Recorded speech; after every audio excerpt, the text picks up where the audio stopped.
Welcome to I news. America అధ్యక్షుడు Donald Trump కు తన సొంత దేశపు అత్యున్నత న్యాయస్థానం సుప్రీంకోర్టు నుంచి ఒక భారీ ఎదురు దెబ్బ తగిలింది. దేశ వ్యాప్తంగా ఆయన విధిస్తున్న భారీ టారిఫ్లు చెల్లవని కోర్టు తేల్చి చెప్పింది. అసలు ట్రంప్ తీసుకొచ్చిన ఈ టారిఫ్ రాజ్యాంగం విరుద్ధమని కోర్టు ఎందుకంది? ఈ తీర్పుతో అమెరికా ఆర్థిక వ్యవస్థలో రాబోయే మార్పులేంటి? ఈ స్పెషల్ రిపోర్ట్ లో చూద్దాం. అమెరికాలో ఒక బిగ్గెస్ట్ లీగల్ బ్యాటిల్ ముగిసింది, కానీ ట్రంప్ కు మాత్రం ఇదొక చేదు నిజం. ప్రెసిడెంట్ ట్రంప్ ఎంతో ప్రతిష్టాత్మకంగా భావించే టారిఫ్ అజెండాను సుప్రీంకోర్టు ఫ్రైడే రోజున కొట్టివేసింది. 6-3 మెజారిటీతో వెలువడిన ఈ తీర్పులో చీఫ్ జస్టిస్ జాన్ రాబర్ట్స్ నేతృత్వంలోని ధర్మాసనం సంచలన వ్యాఖ్యలు చేసింది.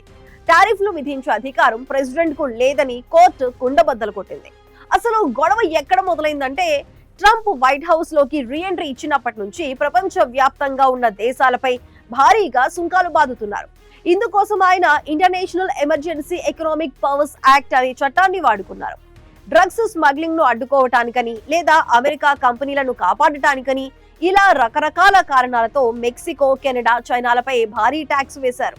అయితే ఈ చట్టం కింద ప్రెసిడెంట్ కేవలం దిగుమతులను నియంత్రించవచ్చును గాని సొంతంగా టారిఫ్లు విధించే అధికారం లేదని కోర్టు తేల్చేసింది.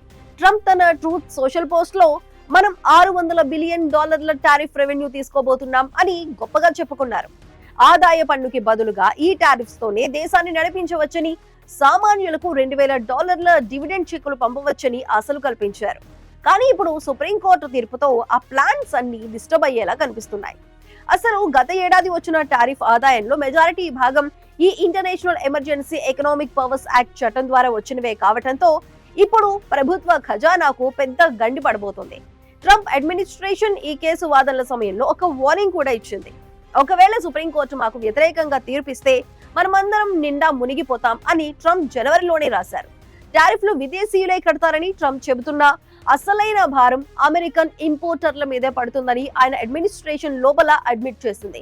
ఇప్పుడు కోర్టు తీర్పుతో మార్కెట్లో మళ్లీ అనిశ్చితి మొదలైంది. టారిఫ్స్ వల్ల పెరిగిన వస్తువుల ధరలు ఇప్పుడు తగ్గుతాయా, లేక ట్రంప్ మరో కొత్త చట్టాన్ని తీసుకొచ్చి తన పంతం నెగ్గించుకుంటారా?